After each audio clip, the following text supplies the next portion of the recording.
Alors voici mon tuto complet pour débutants avec le DJI Avata. On verra absolument tout pour prendre en main ce drone rapidement. Et je mets sous la vidéo un petit timecode pour naviguer de partie en partie pour ceux qui le souhaitent. C'est parti. Alors premier point, comme d'hab, commencez par enlever tous les stickers que vous trouvez et par charger ensuite les différentes parties. Ça veut dire charger le motion controller. Pour ça, il faut enlever ici la trappe qui est en dessous et charger en USB-C. Charger le casque, en fait, c'est par charger la batterie qui est ici, qui sert du coup après à alimenter le casque. C'est pareil, c'est aussi en USB-C. Ensuite, charger le drone, mais ça, c'est charger du coup les différentes batteries du drone. Si vous n'en avez qu'une, mais il faut utiliser le chargeur qui est fourni avec le drone. Et pour ça, il faut venir brancher la batterie sur la partie qui est ici, donc on vient la poser comme ça et brancher ensuite ici la connectique du chargeur dans la petite embase qui est là. Pour ceux qui ont pris le Flymore Combo comme moi, vous avez la possibilité de charger 4 batteries, donc on les met juste comme ça, pareil, ça paraît un petit peu bizarre que ça se ballotte un petit peu, mais ça marche très bien, c'est une charge intelligente successive des batteries, on peut partir de la maison, elle prendra pas feu, hein, contrairement à pas mal de drones FPV classiques. Bref, c'est l'un des avantages de ce Avata par rapport à un FPV classique, mais ce n'est pas le seul. Voilà, maintenant je passe un petit peu à la description du drone. Premier point, la batterie, donc elle se glisse comme ça sur le dessus du drone avec la connectique qu'on laisse comme ça à l'arrière vers le bas. Hop, on clipse bien tout ça là-dedans et quand c'est clipsé, on vient brancher la connectique ici à l'arrière dans la petite fiche qui est là, on enfonce bien et voilà, là la batterie est mise. À l'avant forcément on a une petite protection de nacelle comme sur les autres drones DJI qu'on peut venir enlever. Tant qu'il n'est pas allumé, on peut toucher la caméra. Comme vous voyez, elle est stabilisée que sur un seul axe mécanique, le reste c'est une stabilisation numérique et comme d'hab, prenez bien soin de cette caméra là, de l'objectif, hein. Avant chaque vol, il faut qu'il soit propre et puis s'il est abîmé ou quoi, ben, c'est foutu, il faut le changer. Donc comme d'hab, hein, la caméra, on en prend vraiment soin et quand il est allumé, on évite de jouer avec comme ça. Voilà pour la partie caméra. Les 4 hélices sont donc un peu sur le dessous du drone, bien protégées par un plastique qui est super rigide mais qui est pas du tout amortissant, hein. Donc quand on se crache, ben, c'est costaud mais ça va pas rebondir comme un FPV qui a des mousses autour et tout ça. Donc encore une fois, voilà, ça c'est très solide mais ça aura aussi bien sûr une limite. En dessous on a 2 capteurs ici qui servent à déterminer la hauteur à laquelle ils se trouvent par rapport au sol et là encore s'ils sont sales ou quoi ça peut gêner le vol. Et ici l'astuce c'est que sur l'hélice arrière gauche, celle-ci là, et ben c'est là qu'on retrouve la connectique pour venir non seulement insérer la carte micro SD, mais aussi venir brancher un câble USB-C si on le souhaite pour extraire les fichiers du drone directement. C'est vraiment un truc qui est un peu pourri, ça, hein. La situation, enfin l'emplacement de cette trappe là, il est vraiment très délicat, on peut casser une hélice, on peut se faire mal, on a du mal à accéder à la trappe pour la carte SD et encore plus pour la fiche USB-C. Bref, je comprends que ce soit fait pour être petit et tout dans un format très réduit, mais là cet emplacement de trappe il est très surprenant et pas pratique du tout. Voilà pour le drone, maintenant on passe au casque. Alors ce casque, première chose, vous avez ici sur le dessus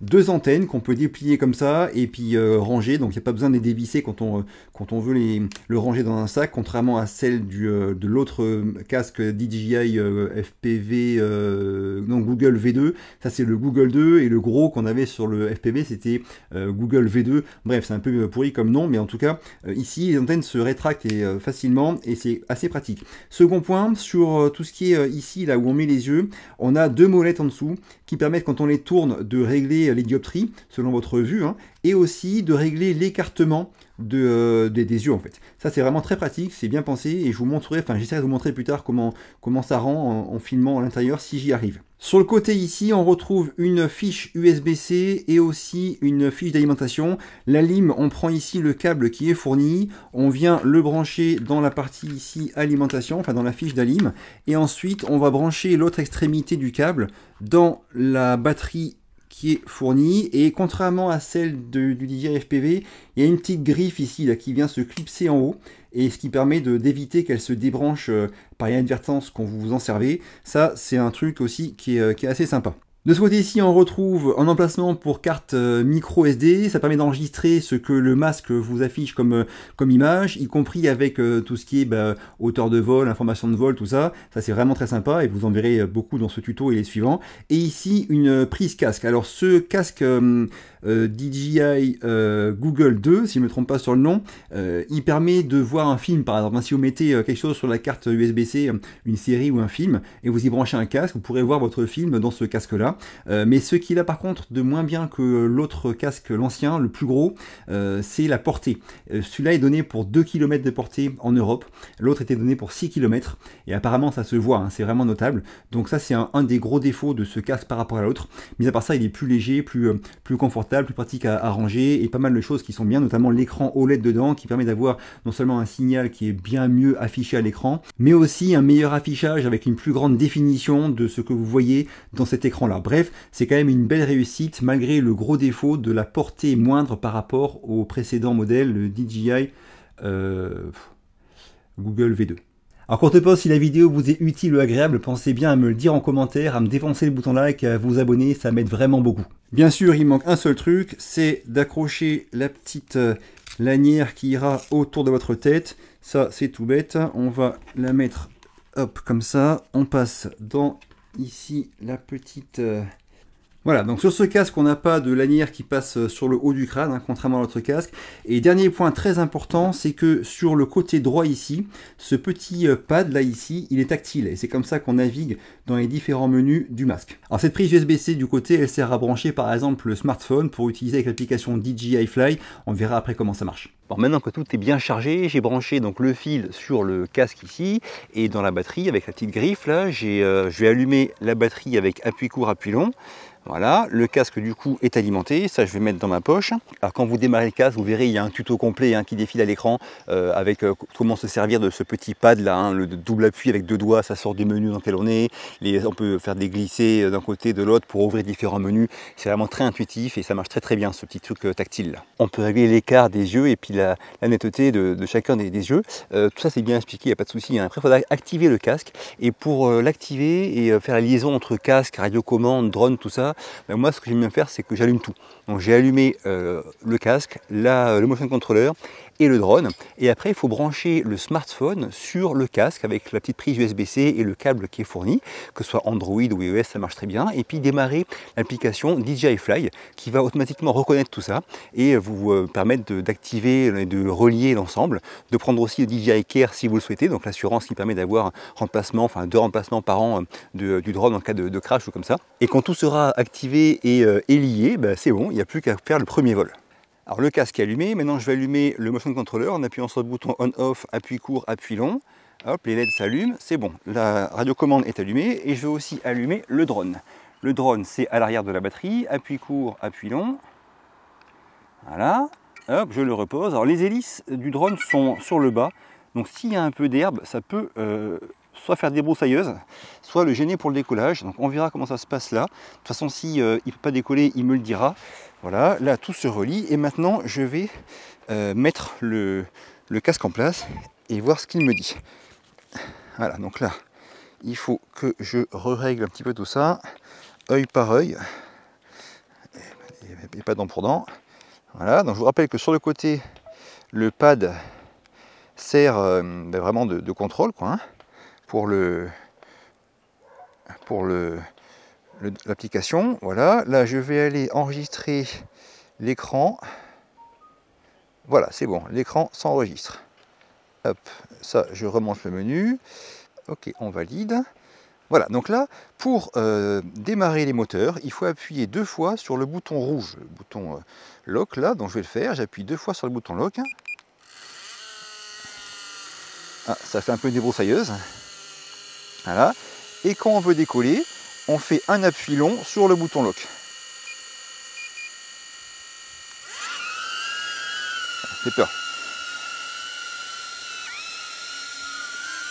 Voilà.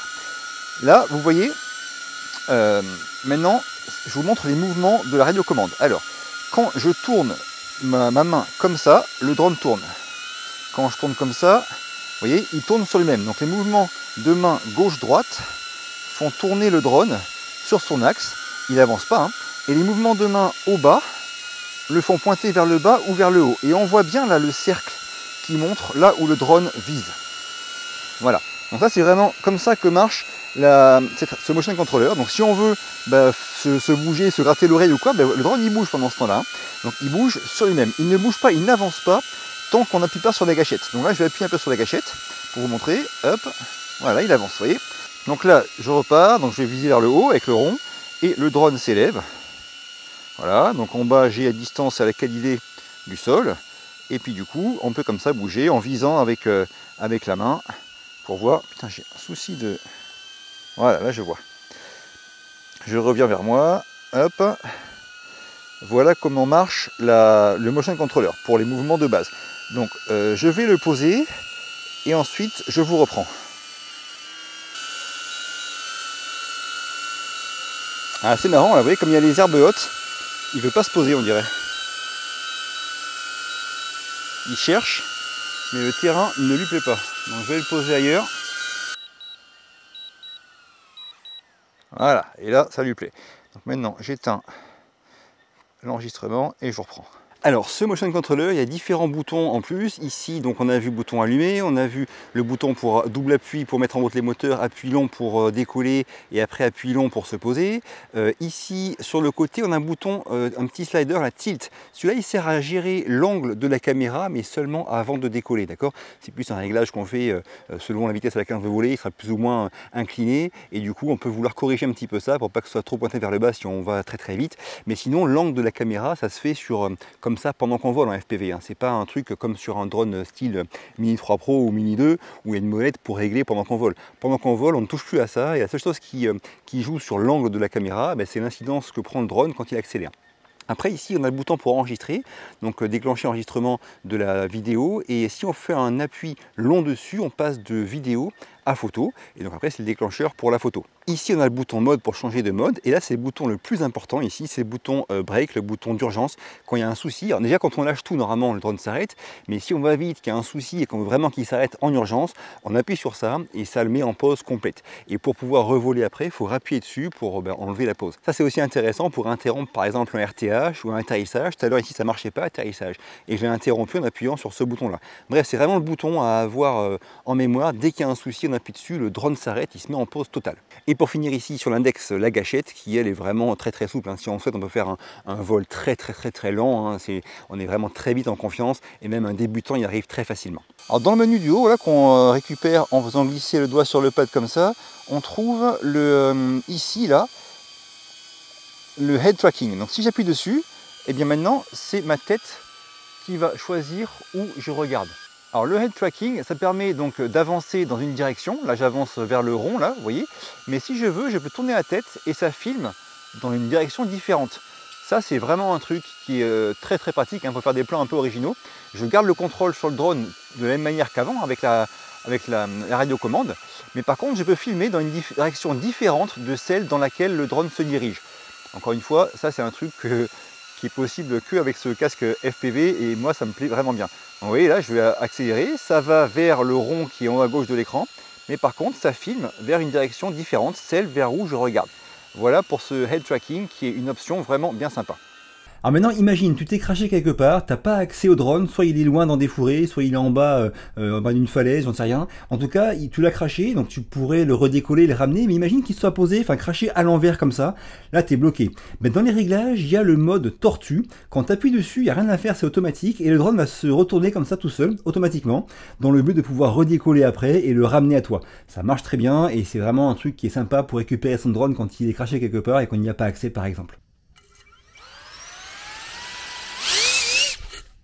Alors pour ce qui est du reste des réglages de l'application, c'est vraiment très similaire à ce que proposent les autres drones de chez DJI, hein, avec l'application DJI Fly. Donc je ne vais pas m'étendre dessus aujourd'hui. Ceux qui débutent et qui veulent savoir comment se règlent ces différents paramètres, eh bien je vous mets sous la vidéo un lien vers ma vidéo de tuto pour débutants sur le Mini 2 par exemple, ou le Mini 3 Pro, et vous y retrouverez pas mal de choses similaires à ce DJI Avata. Pour ceux qui débutent vraiment, j'ai quelques formations qui pourraient vous intéresser sur la vidéo, la photo et le drone, sur lesquelles j'ai vraiment d'excellents retours. J'en ai une où je parle de réglementation et sécurité, donc j'explique tout ce qui est réglementation européenne, car oui, cet Avata est aussi soumis à des réglementations, des choses qu'on doit faire avec et des choses qu'on ne peut pas faire avec. Tout ça c'est expliqué clairement dans ma formation. Il y a aussi des choses comme comment régler le RTH, comment gérer ses batteries, comment gérer des animaux, oiseaux un peu curieux, agressifs, comment voler au-dessus de l'eau, bref, tout ce qui vous servira à voler en toute sécurité, en toute confiance. Et aussi une formation qui est sortie mi-juillet, dans laquelle j'explique tout ce que je sais sur comment faire de belles vidéos de drone. Cette formation aussi, j'ai d'excellents retours dessus, donc ceux qui sont intéressés par faire faire de meilleures vidéos de drone, que vous soyez débutant ou non.